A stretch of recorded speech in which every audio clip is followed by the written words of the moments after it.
After a big hiatus, I'm back. Apologies for my loyal fans that were waiting on another episode. I had family coming into town, and then I just got lazy. Summer got away from me. It's July. I feel like I should get a little bit of slack for that, if you are willing to afford it to me. So, had the All-Star break, had a couple series before, a couple series since. State of the Cubs right now. Just had an obviously big trade go down with Christopher Morel going to Tampa Bay in exchange for Isaac Paredes. Let's just go through everything that we'll just skim through all the things that we missed in the time that I've been living my life. We swept the Baltimore Orioles, which is nice. That's the only time this season that I've really seen them have a competitive, head-to-head with I think they're the best team in the American League, first place in the AL East. Didn't look like they had a chance against the Cubs. And that's like such a refreshing way to see that team. To me, that's like the highlight of the season, and it will be, because I don't really foresee them changing their ways. It was like a random stroke of brilliance, kind of one of those, broken clock is right twice a day kind of moments for this team. So that was really nice to see. None of those games were very competitive. I think they maybe only gave up like 2 or 3 runs in that 3-game series. Had a split against St. Louis, dropped the doubleheader in both of them on the Saturday, won Friday and Sunday leading up to the All-Star game. I'm okay with that. It's tough to go into a doubleheader, 2 9-inning games in one day.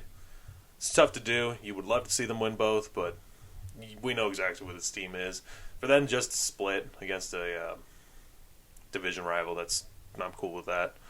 Had the All-Star game.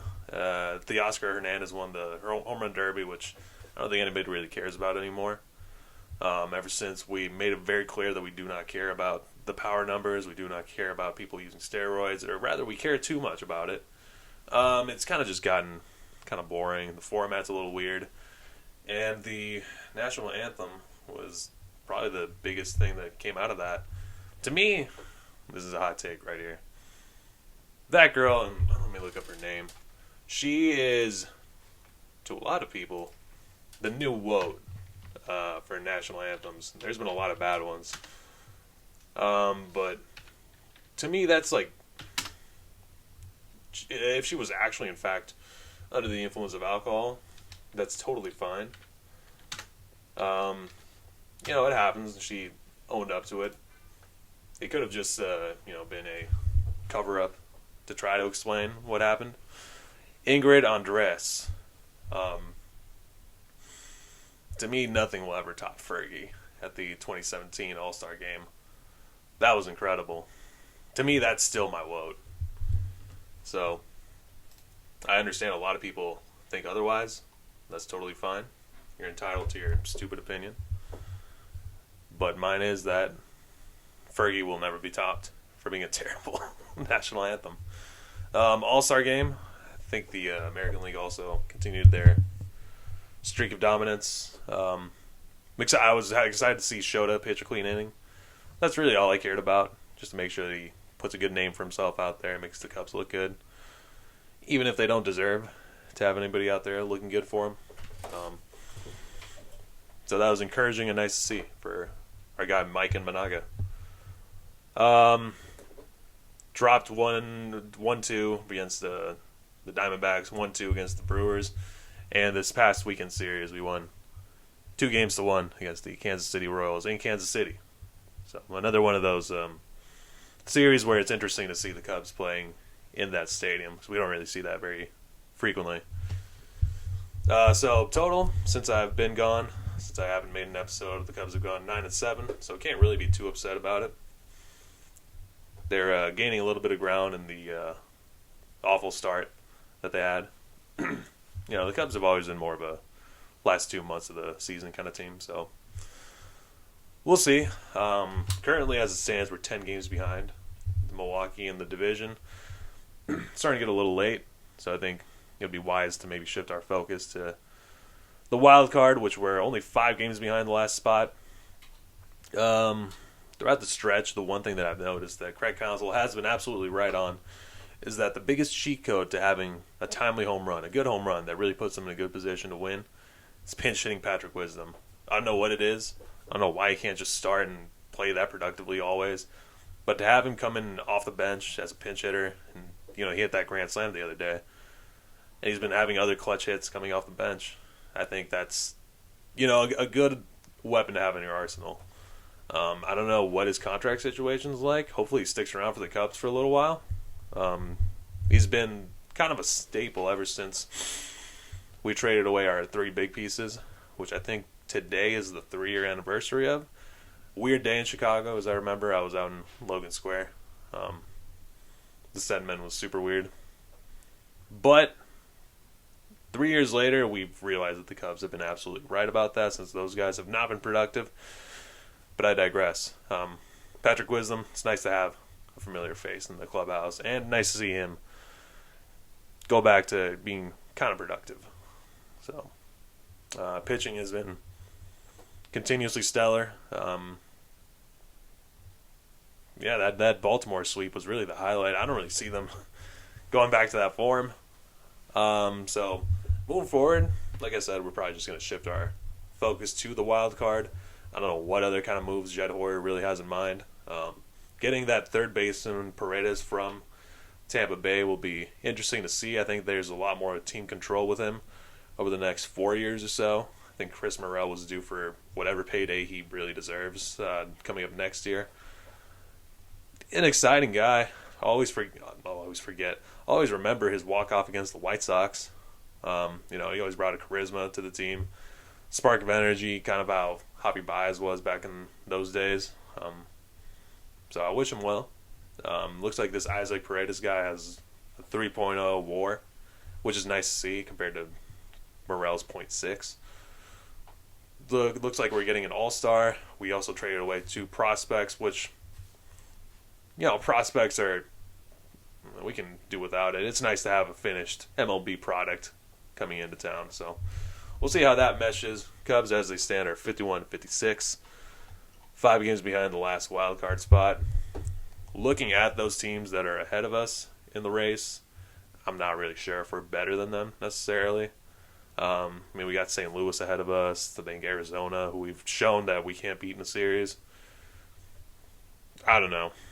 We'll see if the tides change. I'm kind of flatlined about this team. It is what it is.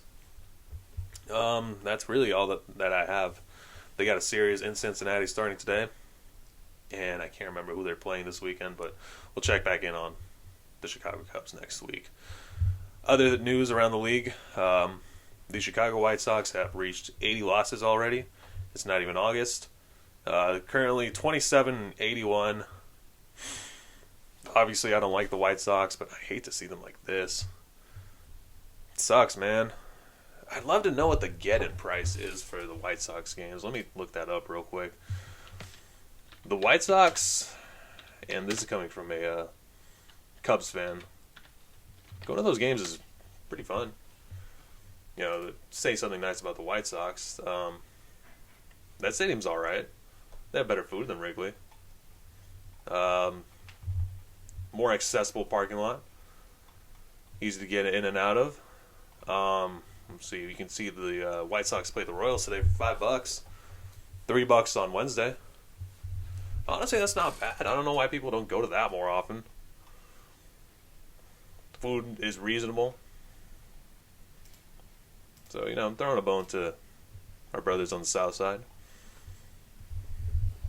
We converge for other reasons, not for baseball, but we generally like the same football, basketball teams. Going from one subpar Jerry Reinsdorf product to another, I think since I've been on the mic, we had the Bulls draft. The tall guy from Hinsdale Central, Matas Buzelis, not really sure how to pronounce it. 11th overall in the first round of the NBA draft. It's nice to see a hometown kid. You always feel like that person's going to give you everything they got. Hopefully this guy, is a big guy that can shoot. It's kind of where the game's going. Hoping that pans out as well. Don't really have much about the Blackhawks, but the Bears. Training camp is wrapping up. Seems like Caleb Williams is getting pulled this way and that way. Some days he's having good days. Other days the defense is getting the best of him, which I'm happy to hear about. I'd be concerned if he was just ripping up that defense for significantly other reasons, knowing that there's a lot of money on that side of the ball. We got the Hall of Fame game coming up on this Thursday, playing against the Houston Texans, who we will also be facing week 2, I believe, of this NFL season. So I don't anticipate this being a super exciting game. I don't really know if Caleb Williams is actually going to play. No team wants to really give away what they're going to do in a regular season game when they play in the preseason. So we'll see. It'll be nice to just see, football being played.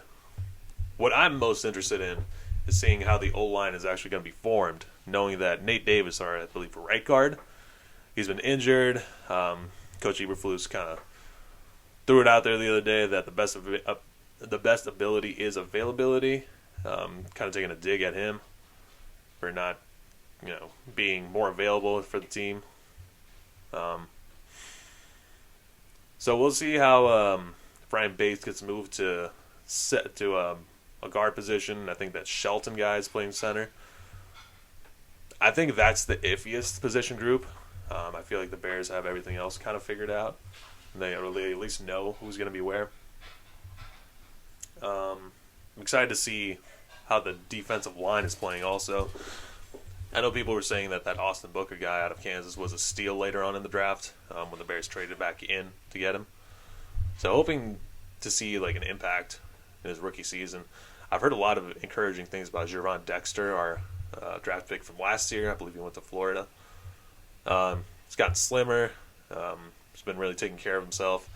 So hopefully that investment in himself over this offseason pays off. It'll be nice to have a compliment to Montez Sweat on the inside.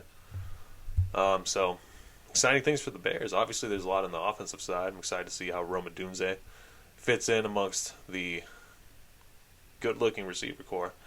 Cole Kmet, that's a reliable guy. I'm glad that he's a fellow Chicago native on the team. It feels like this Bears team is set up for relative success. It might take like a year or two to really get them meshed together, but encouraging things coming out of Hallis Hall. So that's all I got for sports this week. I drank about 12 beers last night, so I'm not feeling great. I was surrounded by cats too, which love cats, love dogs. I'm allergic to both. It's the worst thing in the world to be allergic to our furry animals, our furry friends. Don't take that the wrong way. So not feeling great, but happy to be back on talking sports with whoever it is that's actually willing to listen. So we'll check back in next week, see how the Chicago Cubs have poised themselves for this impending playoff run that I'm sure that they're very, very excited for themselves. Whatever, it is what it is. So thanks for listening to my few loyal fans. I appreciate you. This is why I do it. And until next time, it's over.